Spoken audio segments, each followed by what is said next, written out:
In cancer আমরা একটা কথা বলি কি আর্লি ডিটেকশন সেভস লাইফস। এই গাইনোকোলজিক্যাল ক্যান্সার বলতে আমরা কি বুঝি? তো গাইনোকোলজিক্যাল ক্যান্সার কি ধরনের হয়? Number 1 cervical cancer, uterine cancer যেটা কি জরায়ুর ক্যান্সার, 3 নম্বর হলো ওভেরিয়ান ক্যান্সার দ্যাট ইজ ডিম্বাশয়ের ক্যান্সার। যদি খুব বেশি ব্লিডিং হয় কিংবা ইরেগুলার ব্লিডিং হয় কিংবা যে কোনো ব্লিডিং যদি মেনোপজের পর হয়, এইসব সাইন্স হতে পারে early signs of cancer. HPV vaccine আমাদের অ্যারাউন্ড নিয়ার অ্যাবাউট 90% সার্ভাইকাল ক্যান্সারকে প্রিভেন্ট করে অ্যাকর্ডিং টু WHO। এটা WHO-র ডেটা, WHO-র ফিগার। কোন কোন লক্ষণগুলো দেখলে বুঝবো যে একজন মহিলা বা একজন মা বা কাকিমা এই ধরনের ক্যান্সারে আক্রান্ত? Hello and welcome back to health inside. আমি ধ্রুব। আজকের অনুষ্ঠানটা একটা ইন্টারেস্টিং ফ্যাক্ট দিয়ে স্টার্ট করি। কিরকম? আমাদের সাউথ এশিয়াতে প্রতি 7 মিনিটে একজন মহিলার মৃত্যু হয় গাইনোকোলজিক্যাল ক্যান্সারে। ভারতের অবস্থাটা কিন্তু আরও করুণ। শুধু ভারত কেন, বাংলাদেশ কথাও আমি বলছি। কিন্তু আশ্চর্যের বিষয় হলো এই ক্যান্সারগুলোর অধিকাংশই কিন্তু প্রিভেন্ট করা যায়, তবু আমরা অসমর্থ হচ্ছি। তো আসুন আজকে আমরা আলোচনা করি যে এই গাইনোকোলজিক্যাল ক্যান্সার বলতে আমরা কি বুঝি, কোন কোন লক্ষণগুলো দেখলে আমরা সতর্ক হব, কখন কোন চিকিৎসকের কাছে পৌঁছবো এবং এটা কি আগে ভাগে প্রিভেন্ট করা যায় আমরা সেটাও জানবো। এবং সমস্ত প্রশ্নের উত্তর খুঁজতে আমরা চলে এসেছি নারায়ণা আর.এন. টেগর হসপিটাল মুকুন্দপুরে এবং আমাদের সঙ্গে আছে আমাদের শহর তথা এই হাসপাতালের বিশিষ্ট গাইনোকোলজিক অঙ্কোলজিস্ট ডক্টর উপাসনা পালো। নমস্কার ম্যাম। নমস্কার। যেটার কথা আমি বলছিলাম যে ভারতবর্ষের মহিলাদের যে অবস্থাটা, অ্যাওয়ারনেসের অভাব বা স্ক্রিনিংয়ের পর্যাপ্ত ব্যবস্থা না থাকার কারণে গাইনোকোলজিক্যাল ক্যান্সারগুলো দিনের পর দিন বাড়ছে। তো আমাদের সাধারণ দর্শকদের উদ্দেশ্যে যদি আপনি একটু বলেন যে এই যে আমরা গাইনোকোলজিক্যাল ক্যান্সার নিয়ে আলোচনা করছি, এই গাইনোকোলজিক্যাল ক্যান্সার বলতে আমরা কি বুঝি? গাইনোকোলজিক্যাল ক্যান্সার মানে ক্যান্সার অফ স্ত্রী রোগ সম্পর্কিত ক্যান্সারকে আমরা গাইনোকোলজিক হুম। ক্যান্সার্স বলে বলি। তো গাইনোকোলজিক্যাল ক্যান্সার্স কি ধরনের হয়? Number 1 cervical cancer. হুম। সার্ভাইকাল ক্যান্সার বলতে জরায়ুর মুখের ক্যান্সারকে হুম। সার্ভিক্স বলি, হুম। তো সেটার ক্যান্সারকে বলা হয় সার্ভাইকাল ক্যান্সার। ইউট্রাইন ক্যান্সার যেটা কি জরায়ুর ক্যান্সার, জরায়ুর মেন ক্যান্সারকে এন্ডোমেট্রিয়াল ক্যান্সার, ইউট্রাইন সার্কোমা, এটা জরায়ুর ক্যান্সার। আর 3 নম্বর হলো ওভেরিয়ান ক্যান্সার দ্যাট ইজ ডিম্বাশয়ের ক্যান্সার। আরও কিছু কিছু রেয়ার ভ্যারাইটি অফ ক্যান্সার্স আছে যেভাবে ভালভাল ক্যান্সার, ভেজাইনাল ক্যান্সার, আর কিছু কিছু প্রেগন্যান্সি অ্যাসোসিয়েটেড ক্যান্সার আছে যেভাবে molar pregnancy, choriocarcinoma, uterine sarcoma, এসব হলো rare variety of gynaecological cancer. এই পুরো স্পেকট্রামকে আমরা গাইনোকোলজিক ক্যান্সার্স বলে বুঝি। আচ্ছা, তো আমরা মোস্ট কমন ক্যান্সার কোনগুলো? এই তিনটে, সার্ভাইকাল সার্ভাইকাল ক্যান্সার। ক্যান্সার সব থেকে মোস্ট কমন আমাদের ভারতবর্ষে মহিলাদের সব থেকে most common cancer is breast cancer. আচ্ছা। ব্রেস্ট ক্যান্সার নাম্বার 1, নাম্বার 2 তে আপনার সার্ভাইকাল ক্যান্সার, তারপরে আমাদের ovarian cancer, and 4th is endometrial cancer. তো আমাদের দেশের এই ধরনের ক্যান্সার হওয়ার মূলে কারণ কি কি? আমাদের দেশে mainly the main thing is as যদি আমরা সার্ভাইকাল ক্যান্সারের কথা বলি, তো মহিলাদের খুব তাড়াতাড়ি বিয়ে হওয়া, আর early age of sexual intercourse, poor menstrual hygiene, তারপরে আপনার lack of awareness, lack of HPV vaccination. HPV vaccine যেটা কি সার্ভাইকাল ক্যান্সারকে অ্যারাউন্ড 90% প্রিভেন্ট করে, সেটাতে আমাদের ইন্ডিয়াতে অনলি অ্যারাউন্ড নিয়ার অ্যাবাউট 10% মহিলারা এখনো vaccinated against HPV, only 10%. And lack of screening, lack of যে স্ক্রিনিং আমাদের সার্ভাইকাল ক্যান্সারের স্ক্রিনিংয়ের মাধ্যম প্যাপস্মিয়ার, এইচপিভি ডিএনএ, সেটাও খুব কম মহিলারা রেগুলারলি হেলথ চেকআপ আর স্ক্রিনিং করায়। So this is mostly the main causes of having this cancer so frequently in India. আচ্ছা, তো এবার ঘটনা হচ্ছে যে আমরা কোন কোন লক্ষণগুলো দেখলে বুঝবো যে একজন মহিলা বা একজন মা বা কাকিমা এই ধরনের ক্যান্সারে আক্রান্ত? ইয়েস, এটা খুবই ইম্পর্টেন্ট কোয়েশ্চেন। তো কি লক্ষণ হলে আমাকে ডক্টরের কাছে যেতে হবে কিংবা আমাকে সতর্ক হতে হবে কি yes this can be a sign of cancer. Number 1 is any form of abnormal bleeding. যে কোনো অ্যাবনর্মাল ব্লিডিং বলতে কি বোঝায়? যদি খুব বেশি ব্লিডিং হয় কিংবা ইরেগুলার ব্লিডিং হয় কিংবা যে কোনো ব্লিডিং যদি মেনোপজের পর হয়, হুম। সেটা এইসব সাইন্স হতে পারে আর্লি সাইন্স অফ ক্যান্সার। আর যদি খুব বেশি হোয়াইট ডিসচার্জ হয়, এক্সেসিভ ফাউল স্মেলিং ডিসচার্জ হয় কিংবা ইন্টারকোর্সের পর যদি ব্লিডিং হয়, এইসবও ক্যান্সারের সাইন্স হতে পারে। আর কি কি সাইন্স হতে পারে? যদি হঠাৎ তল পেটে ব্যথা কিংবা পেট ফুলে যাওয়া কিংবা খুব তাড়াতাড়ি খিদে রুচি না হওয়া, আর্লি স্যাটাইটি হওয়া কিংবা জাস্ট সাডেন ওয়েট লস হওয়া, তো এইসবও ক্যান্সারের সাইন্স হতে পারে।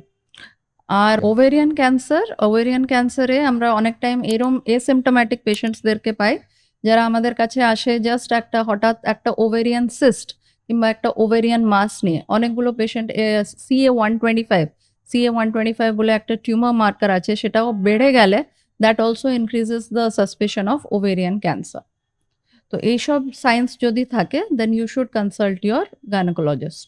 আচ্ছা, এবার এতগুলো লক্ষণ তো আমি শুনলাম, আর এর আগে আপনি বেশ কিছু কারণও বললেন। আচ্ছা, বেশ কিছু লাইফস্টাইল ডিজিজ আছে, সেটা ডায়াবেটিস হতে পারে বা ওবেসিটি হতে পারে। তো এগুলোর কারণে কি এই ধরনের ক্যান্সার বাড়তে পারে? Yes, diabetes, obesity is directly linked with endometrial cancer. Endometrial cancer বলতে আপনার জরায়ুর ক্যান্সার।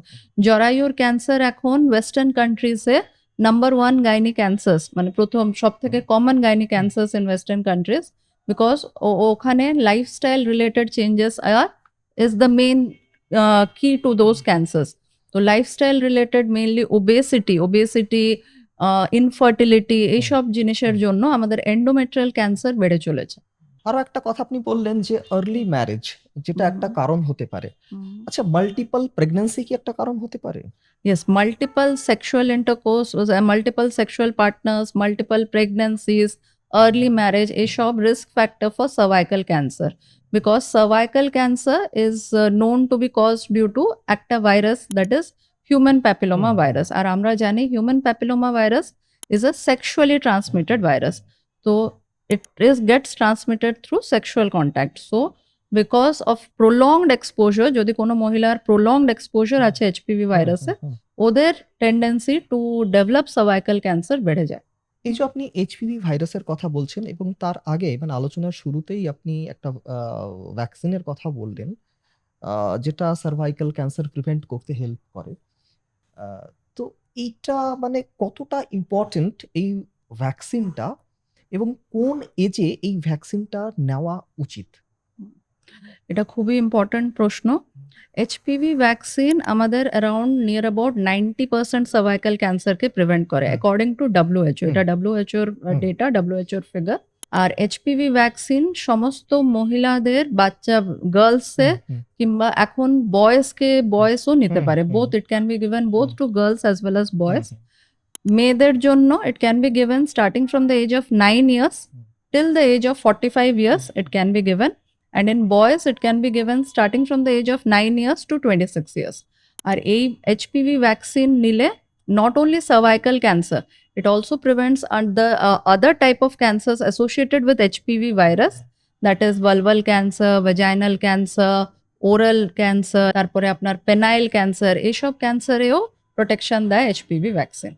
বিভিন্ন ক্যান্সারগুলোর কথা আমরা আলোচনা করলাম, তো এবার যেটা সরাসরি চলে যাই যে এই ধরনের ক্যান্সার আমার হয়েছে, আমি বুঝতে পারছি, আমাকে একজন চিকিৎসকের কাছে পৌঁছতে হবে, কিন্তু যেটা সবার প্রথমে মনে প্রশ্ন আসে যে এই ধরনের ক্যান্সার হলে আমরা কোন ধরনের চিকিৎসকের কাছে পৌঁছবো? তো that is very important, because এইসব রোগীরা আমাদের কাছে আসার আগে অনেকজন চিকিৎসকের কাছে এসে শেষ অবধি আমাদের কাছে পৌঁছতে পারে।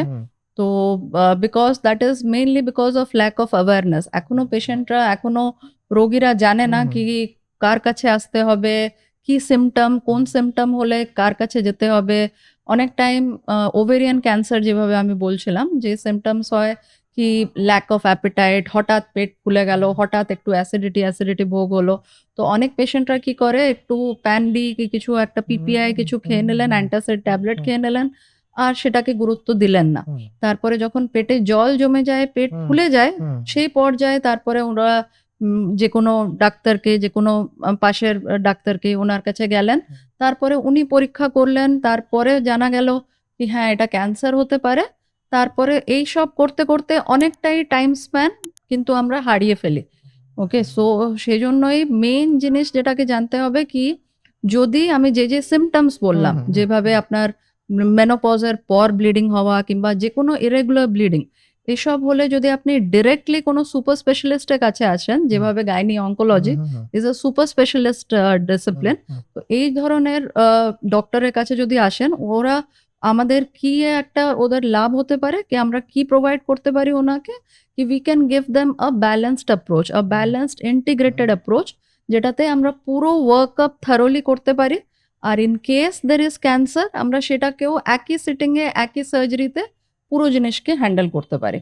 এইবার আমার লক্ষণ আছে, আমাকে ডাক্তারবাবু বলেও দিয়েছেন যে আপনার ক্যান্সার হলেও হতে পারে। তো তারপরে তো পরীক্ষা নিরীক্ষার পালা শুরু হয়ে যায়। তো এই ধরনের ক্যান্সারে আমরা কি করে একেবারে শিওর হব যে এটা আমার ক্যান্সারই আছে, বা আমার আর কি কি ধরনের পরীক্ষা আমায় করতে হবে?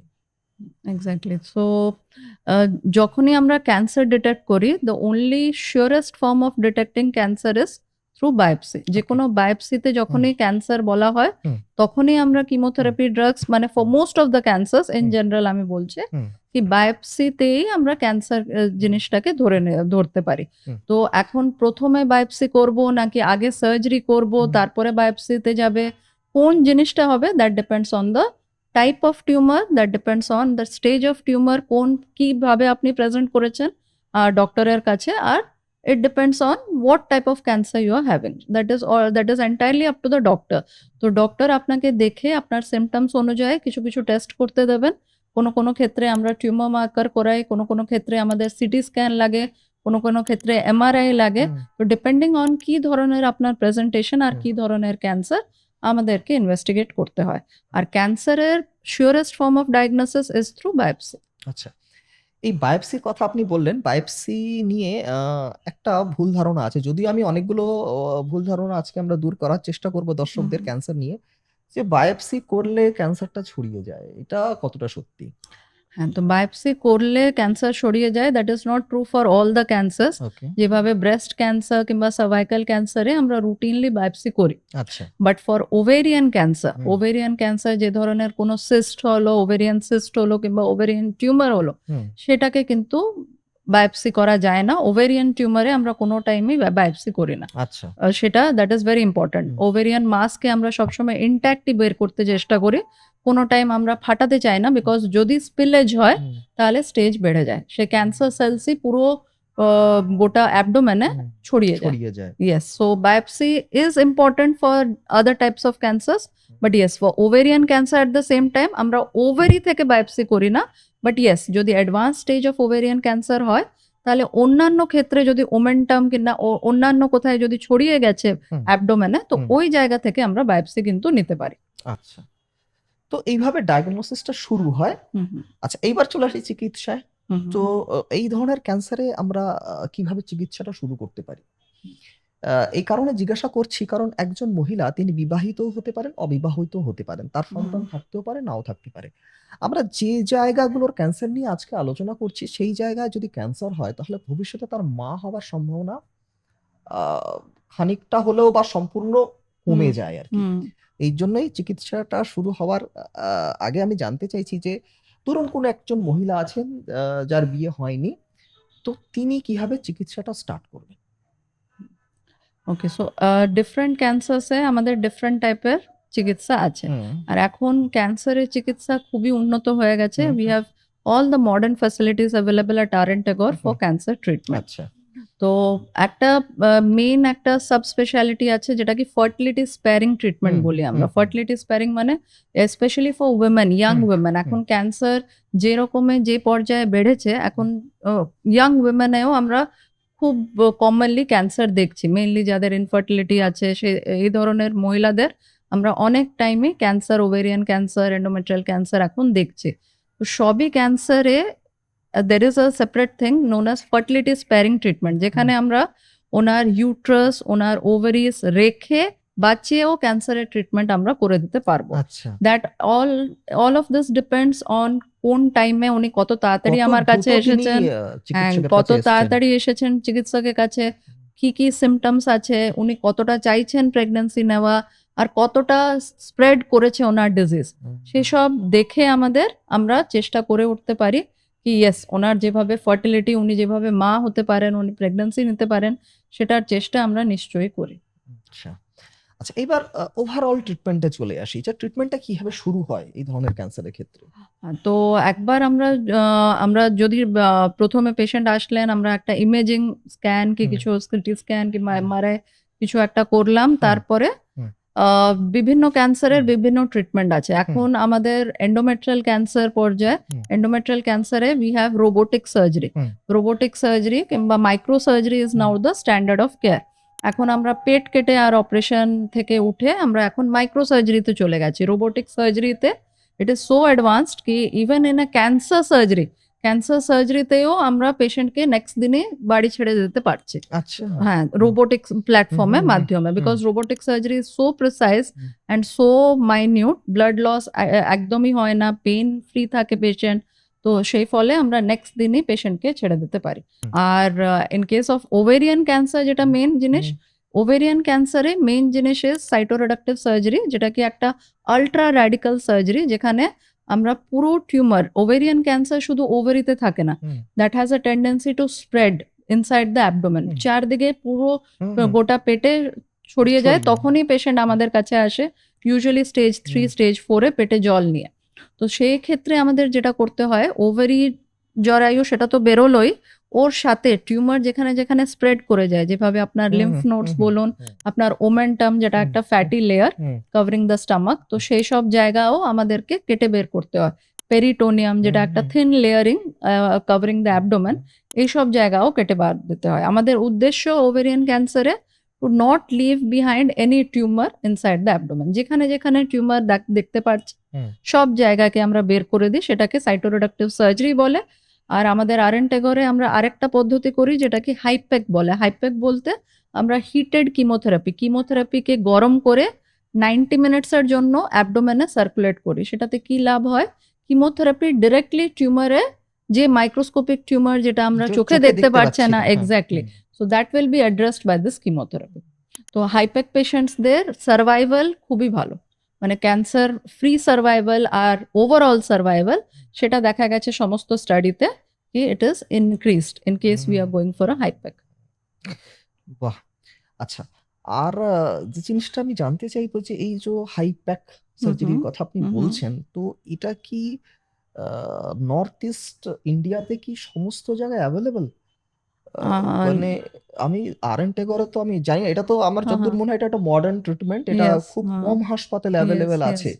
তো আরএন টেগরে হয়তো অ্যাভেলেবল আছে। আমি প্রান্তিক মানুষগুলোর কথা ভাবছি, যেটা ধরুন বাংলাদেশ হতে পারে বা আমাদের বিভিন্ন দর্শক কেউ কেউ নেপাল আছেন বা মায়ানমার আছেন, সেখান থেকেও প্রচুর পেশেন্ট আমাদের এই হসপিটালে বা নারায়ণাতে আসেন। তো তাদের জানানোর জন্যই যে তারা কি, তাদেরকে শুধু এখানেই আসতে হবে নাকি তারা বাইরেও এই চিকিৎসা পদ্ধতি আছে, অ্যাভেলেবল আছে? হাইপ্যাক যেভাবে আপনি বললেন, ইয়েস, হাইপ্যাক is a very advanced form of treatment, it's a very modern treatment. আর হাইপ্যাক যখনই আমরা করি, সার্জারি করা is one part of the story. Mainly post operative পেশেন্টকে বাড়ি পাঠানো, পোস্ট অপারেটিভ ম্যানেজমেন্ট ইজ খুবই ভাইটাল ইন কেস অফ হাইপ্যাক। And HIPEC এখনো, I am sorry to say, it is not available widely in India. ইন্ডিয়াতে অনেক মানে major সিটিসে available, যেভাবে হ্যাঁ ইয়েস আরএন টেগরে আমরা করছি রুটিনলি হাইপ্যাক, but yes it is not available in many centres. এখন it is coming up, so আস্তে আস্তে হবে, it will percolate, but yes, it is not available at most of the centers. বাহ! এবার আমি ম্যাম কতগুলো মিথ নিয়ে আপনার সঙ্গে আলোচনা করব। প্রথম সেটা হচ্ছে যে মাল্টিপল সেক্সুয়াল পার্টনার থাকলে তবেই সার্ভাইকাল ক্যান্সার হবে, নাইলে নয়। No, this is absolutely wrong, because yes, multiple sexual partner is a risk factor for cervical cancer, but it is not the only cause for cervical cancer.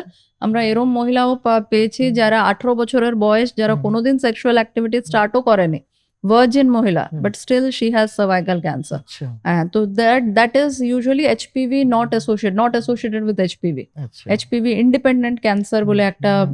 Subgroup আছে, সেসব cancer হতে পারে without any sexual activity as well. আচ্ছা আরেকটা যেটা হচ্ছে, যেটা আপনি আগেও বলেছেন, তো বলছে যে বায়োপসি হলে নাকি ক্যান্সার খুব দ্রুত ছড়িয়ে যায়। না, দ্যাটস ইজ নট ট্রু। যদি আপনার ডক্টর বায়োপসি করতে বলছেন, তার মানে উনি নিশ্চয়ই অনকোলজিস্ট, উনি নিশ্চয়ই জেনে বুঝে করছেন, হুম। তো সেরম নাই।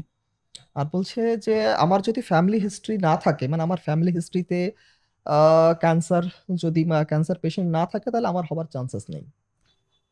Yes, family history, gynae cancers से family history accounts for around 20% of the gynae cancers. But আচ্ছা yes, the rest 80% মহিলাদের gynae cancers হয় হুম। আর ওদের কোনো family history থাকে না। আচ্ছা আরেকটা যেটা আপনি ভ্যাকসিনের কথা বললেন, বলছে যে ভ্যাকসিন হলে নাকি ইনফার্টিলিটি নামক সমস্যা তৈরি হয়। That is absolutely wrong. HPV vaccine এ সেরম কোনোই সাইড এফেক্ট নেই। It is well proven over a span of around 20-25 years. আর HPV ভ্যাকসিন নিলে only few side effects, যেভাবে জ্বর আসা, পেইন হওয়া, এইসব সাইড এফেক্টস ছাড়া আর কোনো সাইড এফেক্ট নেই।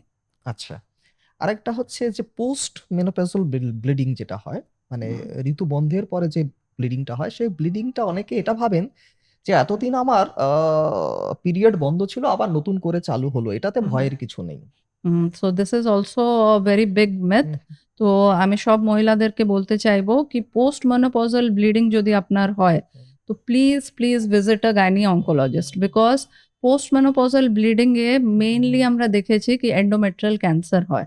আর endometrial cancer is a very curable cancer. Around যদি আমরা স্টেজ 1 এ ইউজুয়ালি পোস্ট মেনোপজাল ব্লিডিং এ ডিটেক্ট হয়, আর আমরা খুব তাড়াতাড়ি ডিটেক্ট করে নিতে পারি বিকজ পেশেন্টস আমাদের কাছে আসে, তো তখনই stage 1 has excellent survival rates around 95% curable. আর সেটাতে আমরা robotic surgery, minimal invasive micro সার্জারিতে পুরো ট্রিটমেন্ট করে দিতে পারি। তো এই ধরনের মহিলাদের একদমও এটাকে ইগনোর করা উচিত নয়। পোস্ট মেনোপজাল ব্লিডিং হলে definitely visit your doctor. Thank you ma'am, thank you so much. কিন্তু যেটা যাওয়ার আগে, মানে অনুষ্ঠান শেষ করার আগে, যেটা আপনার কাছ থেকে শুনতে চাইবো, যে যারা যে সমস্ত আমাদের হাজবেন্ড আছেন, বাবা আছেন, দাদা আছেন, তাদের উদ্দেশ্যে আপনার কি বলা থাকবে? ওকে, ইন ক্যান্সার আমরা একটা কথা বলি কি early detection saves lives. So early detection is not regarding fear.